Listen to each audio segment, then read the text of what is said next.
Bonjour Patrick, Bonjour Susanna. je suis ravie de vous recevoir sur Fleur de Cactus afin d'enregistrer cet épisode hors série qui va faire partie d'une mini-série d'épisodes sur les cultures autochtones du monde et leur rapport à la mort et au deuil. Nous allons, à travers votre témoignage, explorer la philosophie des Sioux Lakota. Vous avez exercé pendant 3 années en tant que psychologue clinicien sur la réserve Sioux de Cheyenne River à Eagle Butte dans le Dakota, mais aussi dans plusieurs réserves indiennes. Et pendant 20 ans, vous avez côtoyé cette culture quand vous habitiez aux États-Unis. Donc ça, c'était un petit peu le petit topo pour vous D'accord, c'est présenter. exact. Oui, c'est ça. Qu'est-ce qui vous avait poussé si fort à partir à leur rencontre à cette époque? Eh bien, c'est une longue histoire. C'est un peu l'histoire de ma vie, en fait, parce que ça a commencé quand j'étais tout petit, comme on dit souvent, comme on voit dans les histoires, hein. Ma maman m'avait acheté un bouquin sur les Indiens, j'avais 6 ans, je crois, ou 7 ans. Et ce qui m'avait frappé en premier, bien sûr, à 6 ans, c'était la beauté des vêtements, la beauté des tipis, la beauté de la nature. Ça m'avait vraiment frappé, vraiment frappé. Et après, bon, bien sûr, j'ai continué à être intéressé par ces cultures, cet aspect esthétique, on pourrait dire au départ, hein. Et en grandissant, à l'adolescence et pour mes études aussi, j'ai approfondi avec beaucoup de lectures, en fait. Hmm. Des voyages aussi. Et puis, je suis arrivé à un point où je suis tombé sur un bouquin qui s'appelle La Grande Vision, Histoire d'un prophète Sioux. J'avais 20 Hmm. ans à peu près. Hmm. Et lui, il m'a vraiment balancé le coup de marteau sur la tête, quoi. J'étais choqué enfin, choqué au sens Hmm. positif du terme. Mhm. Et il fallait à tout prix. Alors là, c'était vraiment le déclencheur, quoi. Il fallait à tout prix que je parte. Et donc, je me suis débrouillé pour partir avec ma femme de l'époque, enfin mon ex-femme, disons. Et, mais au hasard, on est parti en nomade, quoi. On a acheté un minibus. Pendant une année, on a voyagé du Canada au Mexique. Wow. Et sur la route du Mexique, enfin, à Sacramento, enfin, sur la côte ouest. Là, j'ai rencontré par hasard aussi une Indienne Sioux, une femme, qui nous a hébergés et qui m'a dit, ben, si vous voulez, qui nous a dit, si vous voulez, vous descendez au Mexique, mais si, en revenant, si vous voulez appeler mon père, hein, je vous donne son adresse. Donc, on est tombé en panne au Mexique, on a tout bousillé dans le désert de la Sierra Madre et on est revenu en Greyhound dans l'Arizona. Et là, j'ai téléphoné à ce petit papier que j'avais dans ma poche. Et le monsieur, que je ne connaissais pas, hein, il m'a dit, venez, venez chez moi. Et ça, c'était dans l'Oregon, c'est-à-dire il fallait remonter au nord. Hmm. On n'avait plus d'argent, on n'avait plus rien. Et on y est allé, et tout a commencé par là. C'est lui, c'était un Sioux, un Sioux Lakota. Il a tout fait pour me trouver un boulot. Mais vraiment, c'était extraordinaire. Et puis, ça a commencé comme ça. J'ai été interviewé par la tribu. Et de Marseille, je suis passé à Eagle Butte dans les Grandes Plaines. Et ça, c'est le Wow. début de l'histoire, oui. Comment vous... Donc vous avez atterri chez les Sioux Lakota en tant que psychologue clinicien et C'est ça, j'étais pour la tribu. Pour la tribu, oui. répondait à un besoin de la communauté. Oui, ah ben oui. Personne ne voulait aller sur la réserve, hein. Les Américains non indiens me disaient, mais it's in the middle of nowhere. C'est dans le milieu de nulle Hmm. part.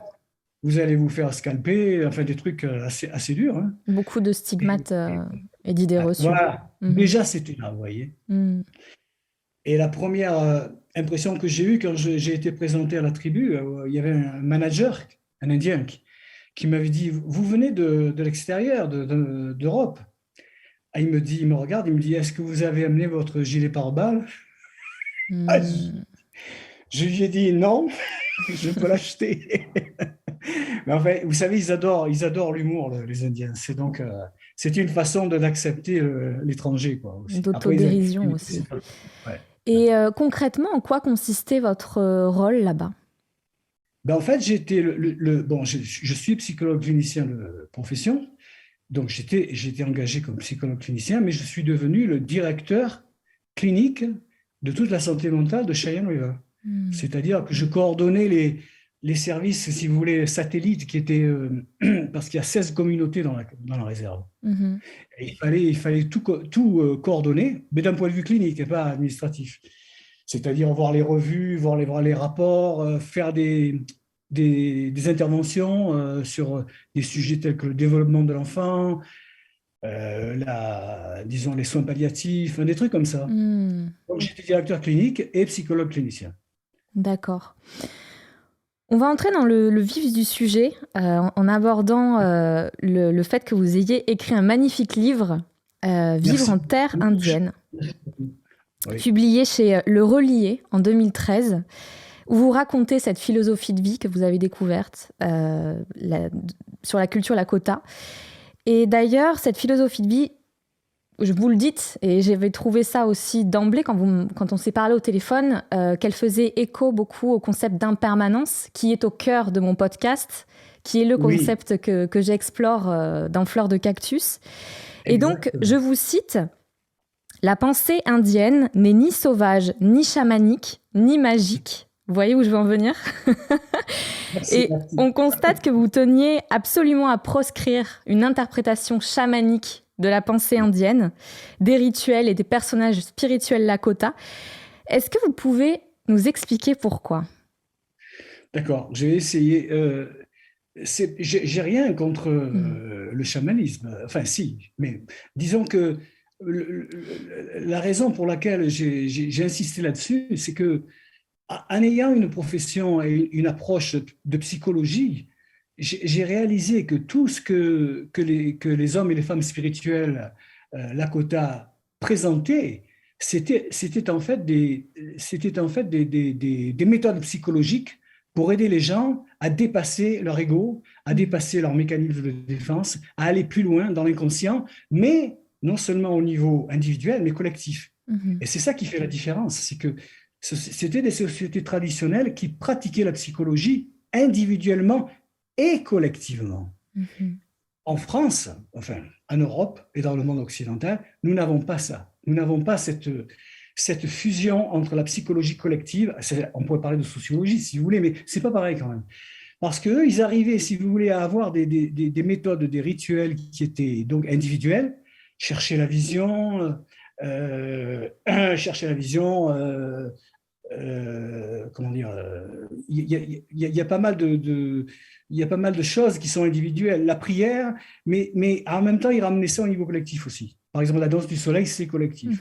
Les sweat lodge, la cérémonie, c'est collectif. Donc, le chamanisme, ce qui me gêne, c'est que ça s'arrête au superficiel. Ça étudie les rituels, ça étudie, c'est très bien fait, bien sûr, hein, ça essaie de faire des comparaisons entre les cultures. Et on ne peut pas faire de comparaison entre les cultures. Et comme vous le dites très bien dans le livre, c'est que le chamanisme est né en Sibérie. On parle des chamans en Mongolie. Et là, c'est OK. Et donc, on a essayé de plaquer, en fait, ce concept à d'autres cultures. On a essayé de trouver, c'est presque comme un petit effet secondaire. On va donner à ces gens-là un semblant de théorie. C'est ce que disent les anthropologues. Un terme générique. Voilà, exactement. Ce sont des chamans et donc ils se mettent en transe, ils communiquent avec les esprits. D'accord, c'est bien joli tout ça, mais moi, c'est pas mon expérience. Tous les medicine men, et il y a beaucoup de femmes sacrées sur Cheyenne River, et toutes les femmes que j'ai rencontrées ne m'ont jamais paru dans une transe épileptique, vous voyez, ou en train de se bousculer. Ouais. J'ai vu des cérémonies, bien sûr, mais il n'y a pas plus calme qu'eux. Et en fait, ce sont des très grands psychologues. Et je pourrais même dire des psychanalystes. Hein. Parce que j'ai eu des révélations, moi, personnellement, sur des choses personnelles que je n'aurais jamais pu imaginer sur le bilan du psychanalyste. Et surtout que dans la communauté Lakota, il y a, on pourrait dire, différents personnages spirituels. Et dire que ce sont des chamans, ça serait diluer, en fait, leur rôle, qui est bien spécifique. Voilà, c'est faire une soupe instantanée, si vous voulez, voyez. Et donc, j'aimerais beaucoup que vous développiez un petit peu ces différents rôles. Donc, je pense notamment au clown sacré, par exemple, à l'homme médecine, qui est encore un autre personnage, au Wishacha Wakan. Alors, lui, c'est le top, oui. Voilà. Est-ce que vous pouvez un petit peu nous guider parmi toutes ces... C'est ça, c'est une dame qui m'avait parlé sur la réserve, qui m'avait dit, vous savez... Vous, les non-indiens, vous mettez tout dans le même sac. Et non seulement vous mettez tout dans le même sac, mais vous ne nommez pas les choses comme il Mm. faut les nommer. Mm. Parce que si vous commencez à enlever le nom à une cérémonie, à quelqu'un, à un Mhm. animal, eh bien, vous enlevez le pouvoir que le Mm. nom a pour cette personne. Mm. Donc, pour nous, chaman, ça ne veut rien dire. Mais il faut que je sois clair parce que vous rencontrerez des Indiens qui adoptent le terme chaman. C'est tellement devenu Oui, monnaie courante maintenant que tout le oui. monde l'utilise, mais ils ne se rendent pas compte que c'est une appropriation incroyable et c'est Mm. un amoindrissement de Oui. leur Mm, mm. fonction. Donc, vous avez des gens là-bas qui connaissent les herbes médicinales, qui peuvent soigner les traumatismes, tombées de cheval, les accidents, comme des médecins, si vous voulez. Et on les appelle des pejuta wishacha, l'homme médecine, c'est-à-dire quelqu'un qui pratique une forme de médecine, une forme de guérison, pas forcément avec les esprits, mais avec une connaissance, si vous voulez, écologique du milieu et de l'anatomie. Ensuite, vous avez les, alors le terme Lakota, je ne m'en souviens pas, mais c'est les magiciens. Vous avez les magiciens qui vous font apparaître des colombes blanches ou des lapins dans le chapeau. Mm. Mais cela, on sait que c'est des magiciens. On sait que c'est pas vrai. Vous voyez. Ensuite, vous avez les prophètes. Il y a des gens qui arrivent, et il y a pas mal de gens qui sont homosexuels, qui sont très bien acceptés dans la société Lakota, qui ont le pouvoir d'être prophètes. Et on Mm. va les chercher notamment pour ce pouvoir-là. Ensuite, vous avez des gens qui, avec les pierres, et alors ils retrouvent les objets avec des pierres, ce sont les Yuipi. Les Yuipi, ils se font attacher dans un drap, dans une couverture avec l'étoile du matin, brodée, euh, obscurité totale, complètement attachés, les doigts les mains derrière le dos, les pieds, et vous participez à cette cérémonie. Je n'ai pas participé, mais j'ai des amis qui y ont participé, dans l'obscurité, et vous entendez des ailes d'aigle qui volent dans la pièce. Vous voyez des petites lumières, et lorsque la cérémonie se termine, vous voyez le gars qui était attaché, il est tout détaché, Mm. il est presque au plafond, il est sur un escabeau, enfin je ne sais pas, toutes les ficelles sont bien rangées, bref. Mais le but, c'est de trouver des objets perdus, des gens Mm. perdus. Alors ça, c'est le Yuipi, vous voyez, il y en a déjà beaucoup. Après, vous avez bien sûr les clowns sacrés. Alors eux, c'est vraiment spécial. Ce sont des gens qui ont rêvé de la pluie et du tonnerre, ou d'autres animaux parfois. Ça dépend des groupes tribaux. Mais si vous avez rêvé de la pluie et des tonnerres et des orages, vous êtes obligé de devenir Eioka, c'est-à-dire un contraire, un clown sacré. Et vous ne pouvez pas vous désister parce que c'est sous menace de mort ou de mort pour votre famille ou vos Mm. proches. Donc vous devez le faire. Et alors ils ont un pouvoir de guérison très fort. Mais ils sont abstenus de beaucoup de choses. Vie sexuelle, jeûner, beaucoup jeûner, pauvreté, beaucoup de générosité, mais surtout, et surtout, et surtout, avoir un rôle presque si les gens sont un peu méchants, d'idiot du village, parce qu'ils Mhm. font le contraire. Par Mhm. exemple, dans le tipi, ils s'assoient dans leur tipi avec les pieds en l'air. Ouais, ils font le contraire, en fait, de tout ce La tête qui en est... bas. Pour se sécher, ils se lavent. Pour dire mm, oui, ils disent non. Et mhm, ils font rire tout le monde dans le village. Vous voyez, mm. Ils une fois, déconstruisent les idées reçues, les dogmes, les et là, règles. alors, ça va plus loin parce que dans les cérémonies les plus sacrées, vous avez par exemple dans le sud-ouest des États-Unis, chez les Hopi et les Navajos, vous avez des contraires aussi. Il y a des contraires dans toutes les sociétés indiennes, hein, qui suivent les cérémonies les plus sacrées, la danse du serpent, la danse pour la pluie, et ils se foutent de la figure des participants d'une façon incroyable. Et c'est tout à fait accepté. Mm, Et le principe, c'est encore pareil. Vous savez, Freud avait beaucoup parlé du pouvoir du rire. D'après Freud, remarquez, on le sait, ça aussi, c'est que quand on rit, quand on fait une blague, quand on utilise l'humour, c'est une percée dans nos mécanismes de défense et c'est faire sortir l'inconscient et la liberté qu'on a en nous. mm, Voyez, rire de soi et rire des autres, c'est la meilleure des mhm. thérapies, en fait. Les Indiens utilisaient beaucoup ça, et les clowns sacrés particulièrement.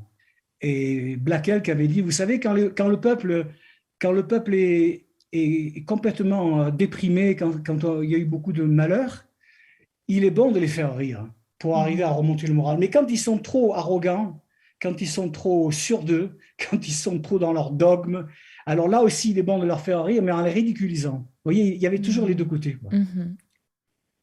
Et ce que j'ai beaucoup aimé dans l'explication du Heioka, Black Elk, il était Heioka, il était contraire. Il disait, vous savez, quand vous avez un orage sur les plaines qui arrive, j'en ai vu des orages sur les plaines, c'est fabuleux, c'est cosmique. Il y a une puissance, c'était effrayant. Il disait, quand l'orage arrive, il est terrifiant. Il apporte la révélation de la puissance de l'univers. Mais quand il est passé, toutes les herbes sont remplies de gouttelettes, elles sont fraîches, et la vision de l'orage apporte le rafraîchissement. Et c'est ça le Heioka. Il vous fait peur, peut-être, il vous terrifie, mais il vous apporte la guérison. Et le Wishacha Wakan, ou la femme aussi, je crois que c'est Winya Wakan, je sais plus. Voilà, Wiyan, ça veut dire femme. Hein. Wiyan, eh ben, c'est une... Moi, je l'avais définie comme à la fois une conseillère, une femme sage, une psychanalyste. Parce que vraiment, j'ai fait beaucoup de psychanalyse, enfin, personnellement, pas pour les patients, mais elle a comment dire, une pénétration mentale des autres, mais fabuleuse. Hein.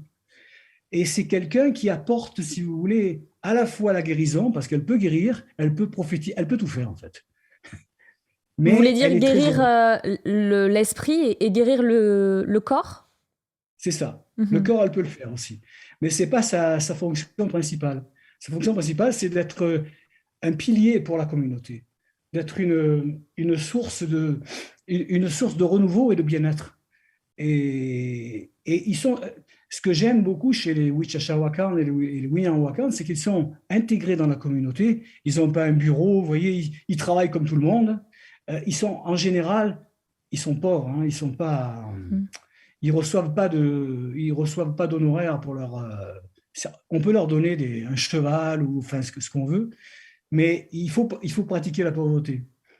Et voilà la différence, vous voyez, entre les sections. Mais on peut pas tout mélanger. On peut pas dire que c'est un chaman, parce que vous avez par exemple chez les Navajos, vous avez les chanteurs. Ce sont aussi des guérisseurs, et ils ont des chants qui durent parfois 6 jours, 7 jours, avec des dessins sur sable, comme des mandalas, où ils mettent le patient au milieu, et par ces chants et par cette énergie de guérison, ils arrivent à soigner les gens. Donc chaque culture indienne a son terme pour chaman. Et je trouve que c'est vraiment leur voler quelque chose. Vraiment. Et puis ils ont une pensée qui est bien particulière aussi. Là, j'aimerais y revenir sur ça. Vous parlez dans votre livre d'écologie de l'esprit pour parler de la pensée Lakota. Tout est interdépendant, chaque élément du cosmos est connecté et n'existe que parce qu'il y a l'autre. Vous parlez de la toile d'araignée qu'on retrouve aussi dans d'autres cultures, c'est-à-dire chaque fil n'existe que parce qu'il y a l'autre fil. C'est ça. Et que si on enlève un élément, ça brise tout l'équilibre et ça brise même ça ne signifie plus rien. Ça ne signifie plus rien, ouais. Et donc, j'aimerais beaucoup que vous développiez un petit peu ce concept d'écologie de l'esprit. Et parce que aussi, ce que vous faites, selon votre interprétation, c'est qu'il n'y a pas de... et je sais que d'autres anthropologues ont bien insisté sur ça, c'est qu'il ne faut pas séparer nature et culture. L'homme et la nature, ils se considèrent faisant partie du cosmos, en fait. Oui. Et non seulement ils se considèrent en partie du cosmos, mais ils se considèrent comme la nature. Donc, il y avait un gars qui m'avait dit un jour, regarde, on a des rochers en nous, on a des plantes en nous, on a des animaux, on a la conscience. Et les animaux ont aussi énormément de choses de nous aussi. Donc, tu ne peux pas dire nous, moi et la nature. Ou même, tu ne peux pas dire je fais partie du cosmos parce que tu es le cosmos. Tu l'es. Et là, ça rejoint énormément le bouddhisme. Hein. Je veux dire que le moi, ce qu'on dit le moi, le je, c'est une illusion. Hein. Et toute la philosophie indienne est faite pour détruire cette illusion. Pas pour des raisons accessoires ou non importantes, mais simplement pour se remettre en alignement avec la nature. Voyez. Et donc, ce qui est différent de ce qu'on pourrait appeler l'animisme, parce que l'animisme, c'est penser qu'il y a un esprit dans chaque élément. Mais en fait, dans ce cas-là, c'est encore une autre pensée, la pensée indienne. On fait partie d'un tout. Voilà. Quand j'avais parlé de l'animisme à cette vieille dame, qui d'ailleurs c'est dans le chapitre 1 ou 2, je pense, elle m'avait dit, mais c'est n'importe quoi Mhm. de croire qu'il y a une âme dans chaque chose. Ce que nous savons, ou nous croyons, c'est que c'est l'âme totale, c'est-à-dire l'univers, la planète, elle, elle est, elle est de partout. C'est tout. Mais Mhm. on n'est pas en train d'adorer le soleil, d'adorer la pluie, voyez, d'avoir des dieux qui sont couchés sur des nuages en train de nous regarder. Ça, c'est une idiotie, elle m'avait dit. Euh, et on ne procède pas par, quand les anthropologues parlent de acquisition des esprits, Mhm. elle me disait, mais on ne procède pas par acquisition, on ne va pas essayer de prendre quelque chose. On procède par affinité. Mhm. On cherche la connexion avec l'animal, avec le rocher, avec le nuage, avec les autres. Mhm. Et quand on l'a, le reste, ça arrive. C'est Mhm. pas encore un truc violent, c'est le cercle. C'est le symbole de la pensée indienne, c'est le cercle. Si vous Mhm. enlevez un point du cercle, il n'y a plus de cercle. Et Mhm. chaque point du cercle est démocratiquement aussi important que tout le reste. Voyez. Mhm. Et vous connaissez le symbole de la médecine wheel? Oui, dans votre livre, il y est, enfin, Ça, c'est beaucoup une utilisé, ça, roue. oui. Ça a été un petit peu ravaudé, ça devient un cliché presque, mais en fait, ça correspond à la roue du dharma chez le bouddhisme, quoi. C'est-à-dire que le symbole du cercle fait comprendre aux êtres humains que on est pratiquement sur le même niveau, tous. Les animaux, les plantes, les rochers, les nuages, vous voyez? Et donc, mais au centre, selon les Lakota, vous avez le cercle avec une croix. Alors, du nord au sud, c'est la route rouge. Ça, c'est leur croyance, hein. La route rouge, c'est la route de la vie, de notre vie, notre chemin de vie. La bonne route. La route qui part du nord, du froid du nord qui est purificateur et qui va au sud. Pour les Indiens, quand ils meurent, ils prennent le chemin du sud. Ils vont vers le sud Mhm. pour les Lakota. Ils prennent le sentier de la Voie lactée dans le sud. OK. Donc ça, c'est la route verticale, rouge. Et horizontale, elle est noire. C'est le chemin de l'erreur, est-ouest. Mais il est bien sûr utilisé par tous les êtres humains. Donc, mais au point où elles se croisent, le centre, c'est là où tout doit se faire, où on doit toujours retourner. C'est-à-dire qu'on doit englober à la fois le noir et le rouge pour arriver à comprendre qui on est. Et on passe Et pour, nécessairement par tous les points, en fait. voilà. Mais on peut aussi par tous les points. Enfin, c'est assez libre comme truc. Et aussi le fait que pour chaque direction, il y a un animal et une qualité. Ça varie. Il faut pas théoriser, pas dire oui, le rouge, c'est pour ça. Mais en gros, moi, ce que j'ai appris, Mhm. mais pour d'autres groupes, c'est différent. Le rouge, c'est le nord. Le sud, c'est blanc. L'est, c'est jaune. Et l'ouest, c'est noir. Bref. Au nord, vous avez le bison qui Mhm. représente la générosité de la terre, l'aspect abondance de la terre qui donne. Le bison se sacrifie pour que les gens puissent vivre. Au sud, vous avez le lapin qui représente la chaleur, l'humilité, la douceur, la modestie. Euh, Là encore, il peut y avoir d'autres animaux. À l'est, vous avez l'aigle qui a la vision du haut, qui voit tout. Voyez, l'est, c'est le soleil qui se lève, donc la lumière éclairante. Et à l'ouest, vous avez le soleil couchant, vous avez la chouette, vous avez le wapiti, vous avez le loup. Ça dépend. Donc, pour qu'un être humain arrive à être complet, il faut qu'il arrive à connaître. Chacun est avec un don au départ, Mhm. d'une direction. Mais il faut arriver à connaître les autres directions. Mhm. Il faut arriver à trouver son chemin par rapport à tout ça. Et Voilà. cette roue de la médecine, en fait, elle fait écho beaucoup donc, au concept d'interdépendance du C'est exactement bouddhisme. ça, c'est un principe. Ouais. Ouais. Vous Et savez, excusez-moi, je vous allez-y, coupe, allez-y. dans l'hindouisme, vous connaissez peut-être l'image extraordinaire du filet d'Indra, filet Mhm. d'Indra. Mhm. Mais ça, c'est extraordinaire. C'est exactement pareil que l'interdépendance et la médecine wheel. C'est-à-dire que chaque miroir renvoie à l'autre miroir et Mhm. à l'infini. Mhm. Et ça, c'est le cosmos. C'est ce qu'on vit. Mhm. Et est-ce que les Lakota eux-mêmes utilisaient ces termes, des termes ressemblants peut-être, mais qui faisant écho à cette notion d'interdépendance? Ouais, c'est une bonne question, ça. Bien sûr, ils n'utilisaient pas interdépendance. Ben, si, en Lakota, ils disent souvent tout est connecté. Tout est connecté. Tout est connecté et tout dépend de chaque chose pour vivre. Voyez? Parce que j'avais relevé une expression qui était mitakuye oyasin, toutes les relations. C'est C'est ça en excellent fait. positif. Ouais.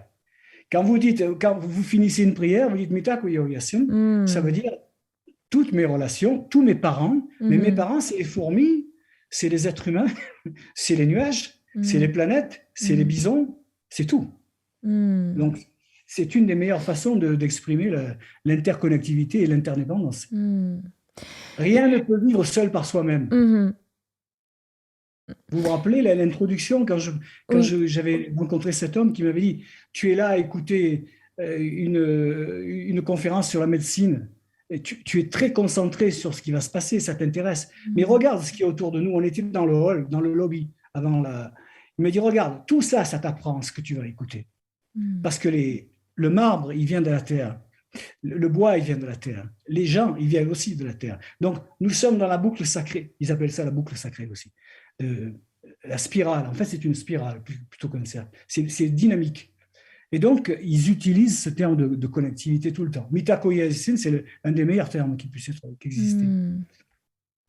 Et j'aimerais parler de cette notion d'impermanence. Comment, dans la culture Lakota, on peut percevoir cette notion-là? Ouais. Ben, je vais vous citer le chant de mort, le chant guerrier mort, de mort des Cheyennes. Quand les Cheyennes allaient se battre, ils disaient rien ne dure longtemps, seulement la terre et les montagnes. Mais même la terre et les montagnes, tout disparaît. Hmm. Et donc, ils allaient à la mort au combat, disons, ils n'étaient pas sûrs de mourir, mais avec une espèce de sérénité, vous voyez. C'est-à-dire que euh, pour eux, la vie et la mort, c'était pas une dichotomie, c'était pas une dualité. La vie et la mort. Mhm. La mort et la vie. Mhm. Euh, et d'ailleurs, il y a le chef Seattle, qui a donné le nom à la ville, et il a dit, There is no death, there's just a change of world. Hmm.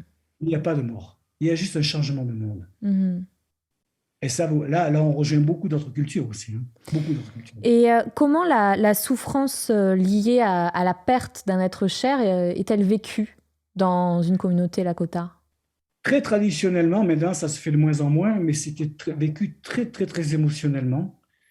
C'est-à-dire que les gens en arrivaient à prendre un couteau et à se lacérer Hmm. les avant-bras, les jambes. Euh, Tout le monde le fait encore maintenant, ils se coupaient les cheveux, Hmm. très courts. Le tipi qui appartenait aux morts était brûlé, il ne fallait pas qu'il y ait d'héritage. Hmm. On repartait à zéro. Par contre, la personne se retrouvait, enfin, le membre de la famille, si c'était la femme qui mourait ou le mari, se retrouvait sans rien parce que tout était détruit. Mais toute la communauté lui apportait le lendemain ou dans les jours suivants, lui monter un nouveau tipi, lui confectionner des mocassins, chasser. Elle était reprise en charge totalement. Donc la mort était vraiment un passage. Hmm. C'était Et sa quand je vous ai dit punition. qu'il n'y avait pas la dualité, mais c'était quand même très, très, très marqué pour les Hmm. Sioux. Et les gens devaient porter le deuil. Il y avait une cérémonie, une des 7 sacrées cérémonies, c'est garder l'âme de la personne pendant 1 an.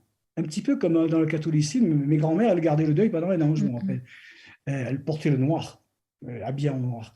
Et ben, chez eux, ils gardaient une boucle de cheveux de la personne morte. Et pendant 1 an, ils priaient avec elle. Et à la fin de l'année, il y avait une cérémonie qui relâchait l'âme, la faire partir sur son sentier Hmm. de l'au-delà, on pourrait dire. Hmm. La mort est marquée, mais il y a aussi un détachement par ça. Hmm. Dans quelle Vous voyez, mesure? ben, elle était acceptée, la mort. Si par exemple un chasseur se faisait tuer par un grizzly, on n'allait pas faire une expédition de punition pour tuer le grizzly, hein. On considérait que c'était une belle mort, parce que le grizzly était un guerrier et l'homme était un guerrier aussi. Donc c'est une mort honorable. Vous Hmm. voyez, ça me faisait aussi penser aux Mayas et aux Aztèques, surtout quand ils se battaient. Ils appelaient ça la mort fleurie aussi, que les guerriers qui se battaient et qui mouraient au combat, ben, ils devenaient des papillons. Il y avait toute une grande emphase sur le fait que mourir au combat, euh, ils détachaient leur corps d'eux-mêmes, quoi, de leur âme, vous voyez. Mais justement, j'aimerais parler de cette notion de détachement par rapport au corps et peut-être à l'esprit, vous allez m'éclairer. Je pense à la danse du soleil.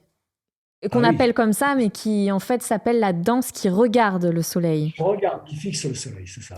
Oui. Est-ce que vous pouvez expliquer comment se déroule cette cérémonie? Voici une cérémonie qui se déroule, c'est en fait sur à peu près une semaine, je dirais des fois plus. Mais les 4 derniers jours, c'est les jours où c'est les jours où se situe le percement de la poitrine et les grands chants, les chants les plus profonds. Mais pendant une semaine, il y a, il y a tout un aspect social, c'est-à-dire les gens viennent camper, viennent soutenir leur famille, leurs amis, et c'est extraordinaire, j'ai assisté à plusieurs. Il y a une ambiance incroyable de fête et de communauté de soutien incroyable. Et les 4 derniers jours, on choisit un arbre qui est le peuplier. Le peuplier, c'est le cottonwood. C'est un arbre, c'est incroyable parce qu'en latin et en italien, c'est le populus. C'est l'arbre du peuple, le Mm. peuplier, en Mhm. italien. Et pour eux, c'est l'arbre de vie. C'est l'arbre du peuple aussi. C'est incroyable comment on trouve Des à des similitudes. milliers de kilomètres Mm. des similitudes. Et pourquoi le peuplier? Parce que c'est un arbre qui a des feuilles, qui ressort. Enfin, c'est un arbre qui est très vivant, qui, lorsqu'il y a du vent, c'est l'os à la mosse, c'est ça. Il a toutes les feuilles qui chantent. Et ils disent que l'arbre Mm. murmure des chansons et des prières aux gens. Bref, on met cet arbre au milieu d'un cercle. Et après, et là encore, il faut savoir que pour la danse du soleil, ce n'est pas une obligation, ce n'est pas une épreuve de courage, ce n'est pas quelque chose qu'on doit faire. On le fait parce qu'on a reçu une vision ou un rêve. Et après, on choisit de la faire ou pas la faire. Donc, il y a une grande flexibilité, vous voyez. Oui, parce que vous Personne ne parlez dit, d'épreuve de courage et justement, ça a été d'efforts. Enfin, on a eu une mauvaise interprétation, notamment de l'Église. bien Et puis, sûr, et puis encore aujourd'hui, les Occidentaux, de manière générale, ce n'est pas. En lisant au votre livre, c'est plus, ça, c'est pas une épreuve de courage. voilà, bien sûr qu'il faut du courage. On est tous d'accord pour arriver à Mais se on ne faire prouve éclater. pas quelque chose. Voilà, mais ce n'est pas l'essentiel. Mm. L'essentiel, c'est l'humilité. Mm. L'essentiel, c'est de perdre son ego et de laisser l'univers entrer en soi. Mm. Moi, j'ai assisté à une danse, d'ailleurs, j'en parle dans le bouquin. J'étais avec mon fils qui devait avoir 6 mois à peu près. Je l'avais au bras. Et il y avait une centaine de danseurs. C'était comme un opéra cosmique, c'était incroyable, qui s'était fait percer, hein. Et à la fin, on a fait une haie, les spectateurs ont fait une haie à la sortie du cercle, et chaque danseur sortait, serrait les mains des spectateurs, et quand ils sont arrivés à mon fils, ils lui ont mis les mains sur le crâne pour le bénir. Mais si vous aviez vu là, enfin, même pas au niveau visuel, mais au niveau, on les touchait, je leur serrais la main, il y avait une énergie dans ces gens, c'était, on aurait dit qu'on était dans des planètes. C'était, Mm. ils avaient un sourire aussi. Donc, si vous voulez, on revient à votre question. Le fait de se percer, c'est le fait d'aller au centre du monde et de perdre son ego et de souffrir, pas pour le masochisme, de souffrir pour la prière de la danse du soleil, c'est grand-père, ils appellent le grand-père le grand esprit, le grand-père, je fais cela pour que mon peuple vive, pas pour moi. C'est pour la vie de la communauté. C'est-à-dire, c'est un sacrifice, hein, ça c'est sûr, mais un sacrifice voulu et recherché. Et aussi, c'est le fait qu'on apprend à se rendre aussi petit qu'une chenille ou qu'un ver de terre, quoi. Et que aussi, on compte sur. Vous savez, c'est comme dans le zen, quoi, dans la méditation zen, il y a toujours un moment où on dépasse la fatigue, on dépasse la souffrance. Il y a des gens qui restent parfois des semaines en méditation. Et j'ai discuté avec eux, moi je ne l'ai jamais fait, mais ils m'ont dit, mais tu sais, tu arrives à un moment où ça c'est aussi les endorphines, il y a tout un truc chimique qui se passe. Et vous arrivez à dépasser beaucoup de choses. Et la danse du soleil, c'est donc une prière pour la vie du peuple, pour la vie de l'univers, et aussi pour la santé de sa famille, hein. Moi j'avais un ami, quand il avait 16 ans, c'est rare, ça, en général, il commence la danse du soleil à partir de 18 ans, mais il avait 16 ans. Pendant 4 ans, il a dansé la danse du soleil pour son père qui avait le cancer. Et bon, ça ne l'a pas guéri, hein, mais il l'a fait. Et voilà, c'est un vœu qu'on fait, hein. On fait un vœu pour la santé de Mm. l'univers. Et il faut aussi savoir que la danse du soleil commence par une cérémonie où c'est une femme. C'est une femme qui dirige la danse. Après, c'est un homme, et la première ouverture, c'est une femme qui tient un crâne de bison. C'est elle qui Hmm. apporte le côté spirituel dans ce cercle. Hmm. Et il y a deux choses dont je voulais vous parler. C'était le rôle du clown sacré dans cette cérémonie-là. Ouais. Et vous m'aviez parlé vous l'aviez vu de vos yeux, c'est que ce clown sacré se moquait et singeait en fait les gestes Ouais. d'un des officiants qui était bombé de fierté, prêt à vivre ça, mais de manière très intense et attachée en fait avec le rituel. Oui, c'était pas exactement ça. Le clown sacré, je l'ai vu dans d'autres situations que dans la danse du soleil, hein. Hmm. Mais il devait y être. Mais pour l'histoire de cet homme, c'était un homme qui avait beaucoup voyagé. Il avait été sorti de la réserve, il avait étudié à Los Angeles. Je crois que c'est de la psycho, je me souviens plus. Et il était aussi athlétique. Il faisait du bodybuilding, je pense. Et donc, Hmm. il s'était attaché pour la danse du soleil et il n'arrivait pas à se détacher. Hmm. Et il a fallu que ce soit deux hommes, je vous l'ai dit, qui se mettent derrière lui. C'était assez horrible. Et qui l'ont tiré. Et les deux chevilles en bois ont fait éclater la chair. Et il s'est retrouvé, mais il s'est retrouvé par terre, lui. Vous voyez, en général, les danseurs, quand ils se font éclater la chair, ils restent debout. Voilà. Hmm. Et donc, le clown sacré, je l'ai vu faire avec des gens du village ou du coin qui imitaient un gars qui avait trop d'importance mais ça arrive aussi dans les cérémonies, hein, je veux dire, mais c'est tout à fait accepté. Personne ne s'offense. Hmm. Il faut vous dire aussi ils ont la particularité d'être insensibles au chaud aussi. Ils peuvent plonger une main dans un chaudron d'eau bouillante et ressortir un morceau de viande sans avoir de brûlure, les heyokas, parce qu'ils Hmm. ont le pouvoir de la foudre. Enfin, je ne veux pas rentrer dans disons, ça c'est plutôt anecdotique. Mais D'accord. oui, en gros, le clown sacré est aussi important que n'importe quel Wichashawaka. C'est un Wichashawaka, en fait. Seulement, les gens ont plus de peur d'un clown sacré parce qu'il a ce pouvoir de la foudre. Vous savez, la foudre, elle peut tuer et elle peut faire vivre aussi. Mhm. On a l'électricité, mais elle peut tuer.